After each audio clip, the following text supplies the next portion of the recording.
Muy bien, hablemos de las elecciones en Ecuador. Yo creo que es súper importante lo que se estaba jugando allí. Tenemos a Francisco Endara, analista ecuatoriano, que ha estado otras veces aquí con nosotros. Muchas gracias, de verdad. A ver, qué alivio, ¿no?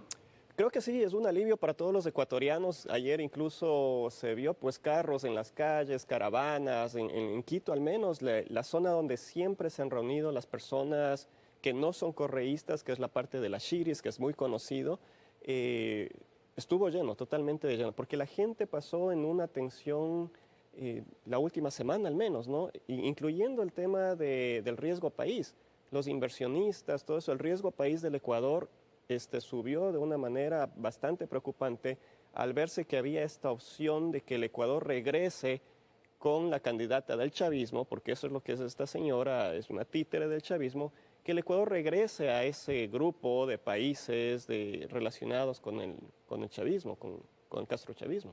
O sea que, de alguna manera, no es que la gente votó tanto por Noboa como que eso me parece interesante, contra esa opción correísta, chavista, madurista, castrista, y adquiere una importancia tremenda a nivel de la región, porque hubiese enviado una señal muy equivocada al resto de los países, teniendo ya el tema de Brasil ahí tan cerca, o de Venezuela. ¿Qué va a pasar? O sea, ¿le van a permitir gobernar? Está el tema de la violencia, del narcotráfico que se ha trasladado hasta allá. ¿Qué esperas tú? Bueno, es evidente de que esta gente no le va a dejar gobernar a Daniel Noboa, ¿no? Y eso es evidente.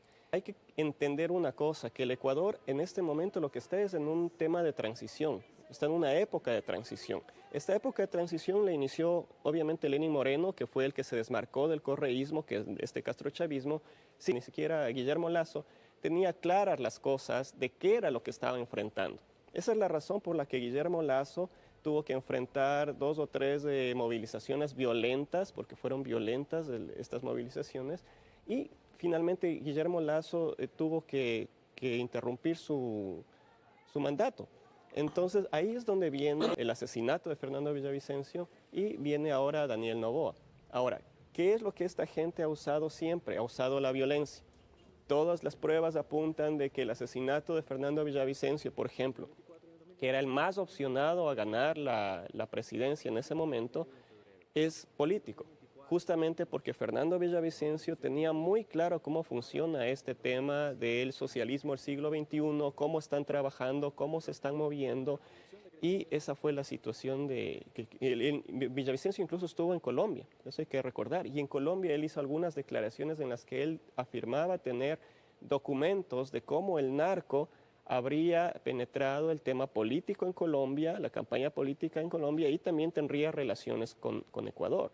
Entonces la situación del Ecuador es una situación bastante grave, como digo, en este momento simplemente es una transición que esperamos que Daniel Noboa sepa manejarla, sepa enfrentarla. En los últimos meses creo que Noboa ha dado buenas señales de saber enfrentarla, porque hay el tema de la violencia.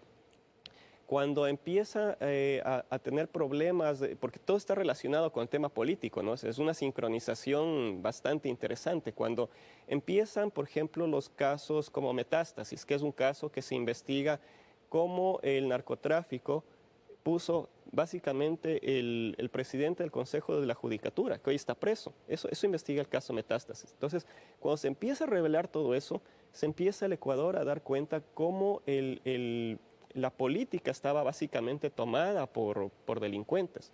Y curiosamente todos estos políticos son parte de este grupo del socialismo del siglo XXI que están protegidos. Ya salió Maduro a decir que él no reconoce la victoria de Daniel Noboa.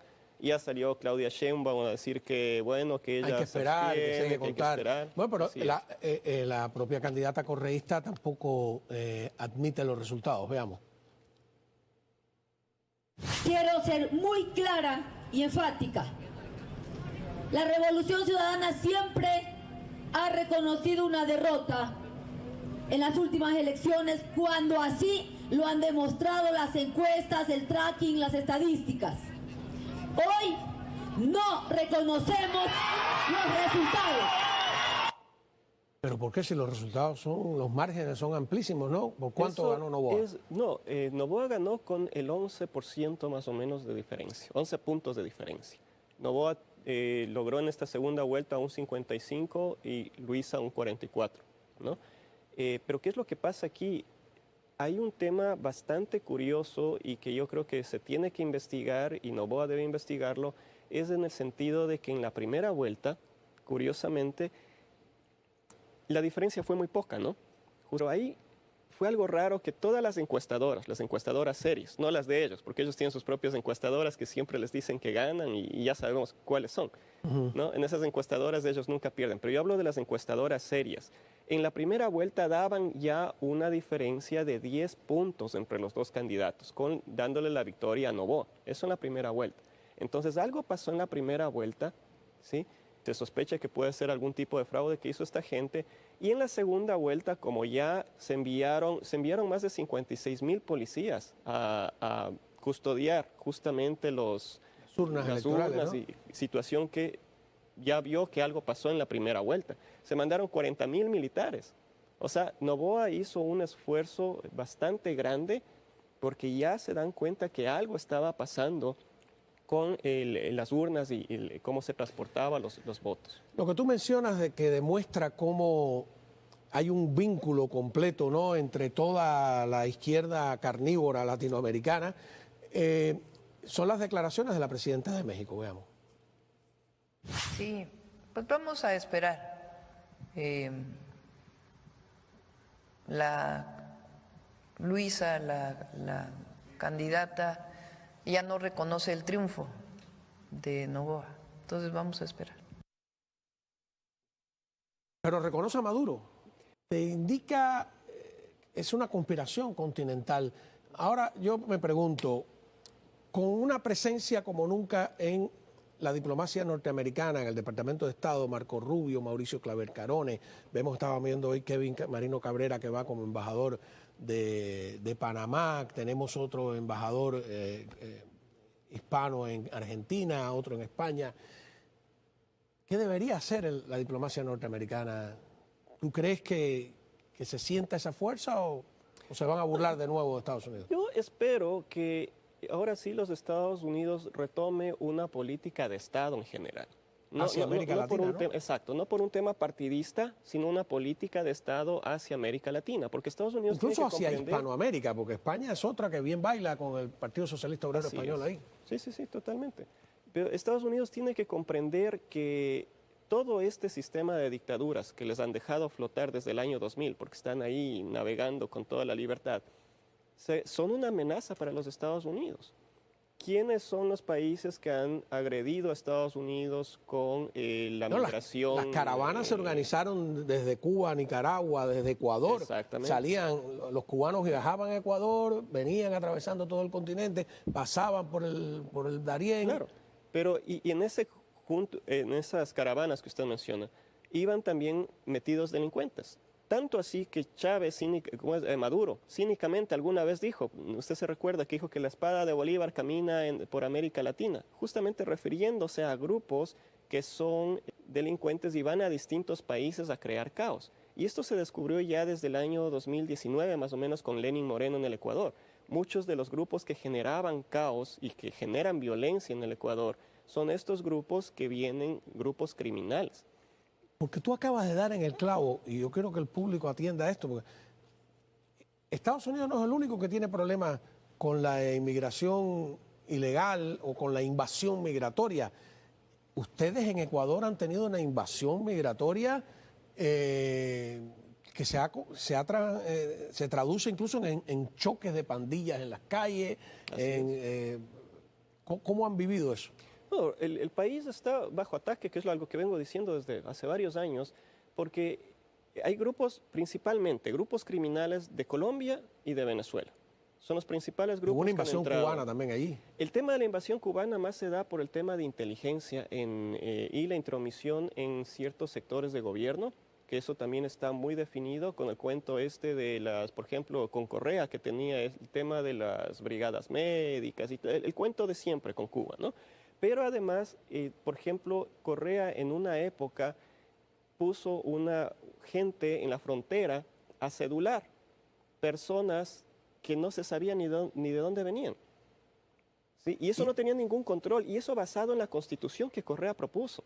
¿Y dónde se escondía la guerrilla colombiana que bueno, se produjo un bombardeo extraterritorial? También la famosa computadora de Raúl Reyes. Ajá, de Raúl Reyes. Justamente, o sea, claro, los grupos guerrilleros estaban ya metidos en el Ecuador bajo la protección de Correa, que es algo que dijo el propio presidente creo que fue Uribe, si mal no recuerdo, que si Colombia tuvo que entrar en territorio ecuatoriano para bombardear una célula terrorista, fue porque ellos ya sabían que si avisaban al Ecuador, el gobierno de Correa les iba a alertar a esta célula terrorista, el gobierno del Ecuador les iba a dar protección. O sea, ese nivel de gravedad es el que está enfrentando el Ecuador. Y eso es lo que muchas personas recién, después de que creo que más de 14 años en el Ecuador, están recién empezando a ver todo el riesgo y todas las relaciones que hay detrás de un partido político que simplemente es una fachada para el crimen organizado. Esa es una de las primeras cosas que yo pienso que Daniel Noboa tiene que cambiar. Felicidades. Ojalá se enrumbe Ecuador, lo merece, ¿no? Es un país de gente sensata, tranquila, de una cultura andina centenaria, por no decir milenaria, ¿no? Así es. Y yo creo que sí, pero hay que cruzar los dedos porque estamos viviendo tiempos difíciles de leer. Sí, no, como digo, esto es una transición, porque Noboa ha ganado ahora el periodo completo. Claro. No, lo anterior era simplemente la culminación de lo que Lasso no pudo terminar. Claro. Pero ahora sí Noboa tiene que entender a lo que está enfrentando, tiene que enfrentarles a estas personas, porque si no, Noboa se va a caer otra vez, porque en esto son expertos en desestabilizar. Ellos ahora incluso tienen, por ejemplo, radios públicas. Hay una radio pública en Quito que se llama Radio Pichincha, que desde ahí se emiten todos los días constantemente afirmaciones la gente, ¿no? en contra del gobierno. Así es. Bueno, nada, pues muchísimas gracias por haber estado aquí con nosotros, analizando el resultado importantísimo desde todo punto de vista del resultado electoral en el Ecuador.